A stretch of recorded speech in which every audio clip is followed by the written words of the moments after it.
Bro, if you are an anime lover, you should learn from these characters that inspire you. And if you learn something from them, it will help you to implement in your life, help you to achieve your goals. It will help you to always feel motivated when you saw them as an inspiration.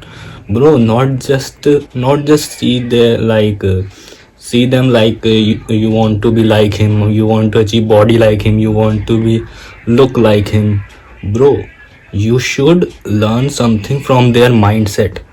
It's all about their mindset. उस जगह पे तब पहुंचे हैं जब उनका mindset ऐसा था, इस लेवल का माइंडसेट था उनका, तभी वो इतनी सारी चीज़ें अचीव कर पाए. Bro, these anime characters will always inspire you. You know what I am talking about. जो 5 कैरेक्टर्स हैं, ये इनसे तुम्हें बहुत कुछ सीखने चाहिए. जो अभी मैं इस वीडियो में बताने वाला हूँ, तुम्हें बहुत हेल्प होगी. यू विल फील लाइक कि हाँ, I want be that character in my life so that I can achieve my goals. I am working on it. First number पे है नारुतो. तुम जानते हो, ऑल वी नो नारुतो. उसके बहुत सारे एपिसोड बने हैं, टोटल बहुत सारी सीरीज हैं, उसके बहुत सारे सीजन बने. बट नारुतो से तुम्हें एक बात सीखनी चाहिए. Big with is never giving up mindset. उसने कभी गिव अप नहीं किया. उसका माइंडसेट ऐसा था कि नॉट गिविंग अप. तुम्हें पता है, नारुतो सबसे वीक था, लोग उसका मजाक उड़ाते थे.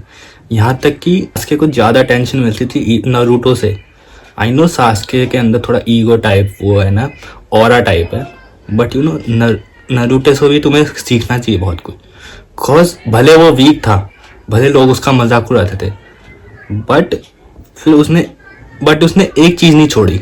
उसने कंसिस्टेंसी नहीं छोड़ी. उसे पता है वो वीक है, फिर भी उसने उस चीज़ पे काम किया, अपनी ट्रेनिंग्स परफेक्ट की, अपनी टेक्निक्स वगैरह सीखी, और हर चीज़ में वो परफेक्ट होता गया. Bro, no, you should learn something about them. You should learn something from them. It's all about consistency. यही तुम्हारी लाइफ के साथ है. अगर तुम किसी चीज़ को लेके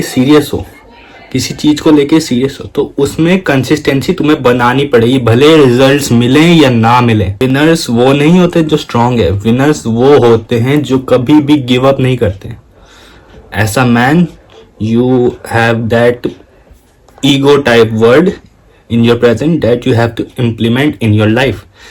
A man without an ego isn't man. मर्द के अंदर एक ईगो होना चाहिए, उस चीज को अचीव करने का, अपने गोल्स को अचीव करने का, और गिव अप नहीं करने का. That is why you called as a real man. And this is how men are born. Number 2 पे है Rock Lee from Naruto. Rock Lee से तुमने एक बात सीखी होगी. तुम्हें लगता होगा रॉक ली को देख के कि ये तो बड़ा नूब सा है, ये क्या थोड़ा अजीब सा है.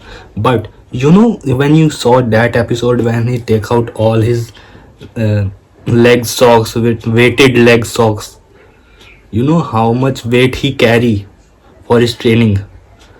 The way he trained himself to get stronger day by day is not possible. You know, ऐसे हार्ड वर्क के लिए ना, भले उसके अंदर कुछ नहीं था, उसके अंदर टैलेंट नहीं था, वो एक एवरेज बंदा था, ना ही उसके पास कोई टेक्निक थी, ना ही उसके पास कोई टैलेंट था. बट उसने एक लाइन दिमाग में रखी, hard work beats talent and hard work always pays you off. मेहनत करो. अगर कोई एवरेज बच्चा भी होगा ना अपने क्लास में, वो भी थोड़ी सी मेहनत करके ना, वो टॉपर भी बन सकता है. तो यू नो, हर कोई टॉपर नहीं होता. वो बस एक ही बंदा होता है, वो बस अपनी मेहनत पे विश्वास रखता है कि हाँ, अगर मैं हार्ड वर्क करूंगा तो मैं इस दुनिया में कुछ भी अचीव कर सकता हूँ. बस एक लाइन याद रखो कि टैलेंट बस तुम्हें एक स्टार्ट देता है, और हार्ड वर्क तुम्हें फिनिश लाइन तक ले जाता है. नंबर 3 पे इताची उचिहा. यू नो इताची, तुम्हारा तो फेवरेट होगा ऑफ कोर्स ये बात. इताची के अंदर एक बात थी, वो हमेशा लॉन्ग टर्म डिसीजन लेता था. वो शॉर्ट टर्म के लिए नहीं सोचता था, वो फ्यूचर के लिए सोचता था कि अगर मैं इस चीज़ पे हार्ड वर्क करूँगा तो मेरे को पता है फ्यूचर में बहुत अच्छा परफॉर्म कर पाऊंगा. यही तुम्हारी लाइफ के साथ है. अगर तुम एक ऐसी स्किल चूज करो, एक ऐसा डिसीजन लो कि जो तुम्हें लग रहा है कि हाँ, फ्यूचर में मैं इससे अंधा पैसा कमा सकता हूँ, फ्यूचर में मैं इससे अच्छी इनकम जनरेट कर सकता हूँ, फ्यूचर में मैं इससे अपने ड्रीम्स पूरे कर सकता हूँ, एक माइंडसेट होना चाहिए कि अगर तुम कोई भी स्किल, अगर कहीं किसी भी करियर में या फिर कोई भी स्किल में तुम इन्वेस्ट कर रहे हो, तो सी ऐसा लॉन्ग टर्म गोल, क्या लॉन्ग टर्म में वो बेनिफिट कर रहा है तुम्हारे लिए, क्या लॉन्ग टर्म में तुम उसको ऐसा पैशन फॉलो कर रहे हो, क्या तुम्हें वो लॉन्ग टर्म बेनिफिट दे रहा है। सोच के डिसीजन लो, चाहे वो मनी की बात हो, वेल्थ की बात हो या फिर करियर की बात हो। It's all about taking a good decision because it's all about your whole life. It's about your future. It's about your bloodline. As a man, you choose your future so bright that even your son got ताकि तुम्हारा बेटा, your son get inspired from you and call you, that's my dad. And number 4, my all time favorite, Toji Fushiguro. तुम्हें पता है Toji की story. तो जी Zenin clan से आता था जिसके पास ना ही कर्स्ड एनर्जी थी, मतलब उसे वो कर्स्ड एनर्जी सीख ही नहीं पाता था, वो बस सेंस कर पाता, बट उसके बाद कोई कर्स्ड एनर्जी नहीं थी। जेनिन उसे एक तरह से ऐसा ट्रैश ट्रीट करता था टोजी को, बट उसके अंदर टुत्सु वर्ल्ड में ये माना जाता था कि किसी के पास कर्स्ड एनर्जी नहीं है तो वो एक तरह से डिसएडवांटेज है उसके, वो एक तरह से ट्रैश है। लेकिन तोजी का क्या था, उसने उसी वीकनेस को अपनी स्ट्रेंथ बनाया। इसकी भी यही लाइन है, हार्डवर्क बीट्स टैलेंट। उसने हार्डवर्क किया, उसने कर्स्ड एनर्जी को अडेप्ट नहीं करा, उल्टा उन्हें समझा, वो प्रेजेंस वो करने लगा, मतलब वो कर्स्ड एनर्जी को समझने लगा। उसके आसपास जो भी कर्स्ड एनर्जी थी वो तुरंत वो कर लेता था कि हाँ इसके पास कर्स्ड एनर्जी है, but he is just a normal human who is just hard work and build that physique with not giving a mindset that inspire million of people to start working out to achieve physique like him. Bro, हर किसी से पूछो तुम, even तो तुम्हारा favourite भी Toji Fushiguro होगा, क्योंकि you wanna look like him, you want to build a physique like him, but it's all about his mindset. His mindset was like I'm not backing down. वो give up नहीं करा उसने अपनी weakness को strength बनाया। Toji once said, your biggest weakness becomes your deadliest weapon. And number 5, again my all time favorite, Garo from One Punch Man.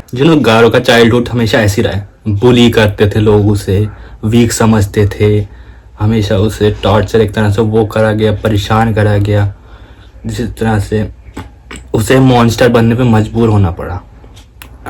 Every time जब गारो fight करता है, भले वो थोड़ा हारता है, बट एकदम से वो ना चीजें अडेप्ट कर लेता है। गारो हर फाइट के बाद अडेप्ट करता है सामने वाले विलन की, एक तरह से वो उसकी फाइटिंग स्किल देखता है, उसकी परफॉर्मेंस देखता है, वो कैसे डिफीट कर रहा है मेरे को, तो उसी से ना उसे एक आइडिया मिल जाता है जिससे वो और स्ट्रॉन्गर बनता जाता है।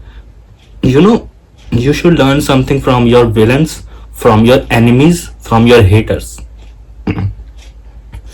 ब्रो, तुम्हें नहीं पता, तुम दूर से ही तुम बहुत चीजें सीख जाओगे। अगर तुम जब सोसाइटी में उतरोगे ना, अपने रूम से बाहर निकलोगे, लोगों को ऑब्जर्व करोगे, उनके नेचर, उनको समझोगे, उनका द वे दे वॉक, अगर उनको समझोगे ना तुम कि तुम्हारे बहुत सारे इन्फ्लुएंसर फेवरेट होंगे, उनको समझोगे कि हाँ ये इतना अट्रैक्टिव कैसे है, इसका क्या वो है, बट ऑल इट्स अबाउट वो ना अपने आप को कैरी करना जानते हैं, वो जानते हैं कि हमें क्या करना है। तो वही अपना सोशल स्किल स्ट्रॉन्ग करोगे ना अपनी, यू विल गेट स्ट्रॉन्गर। ऐसी गारो का है, चीजें फेल हो जाती।